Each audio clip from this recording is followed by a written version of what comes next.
Hello my dear children, welcome to HolyChild Jr Preschool online classes. Today ma'am will teach you about the 5 best friends in English. Who are they? They are known as the vowels. So how many vowels we have? We have 5 vowels. Who are they? Let us see. A says A. E says A. I says E. O says A. And U says A. So who are the vowels? They are A, E, I, O, U. They are together known as the vowels. Let us sing the vowel song. A, E, I, O, U. A, E, I, O, U. A, E, I, O, U.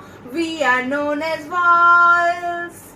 Bye-bye children. I hope you have learned about the vowels.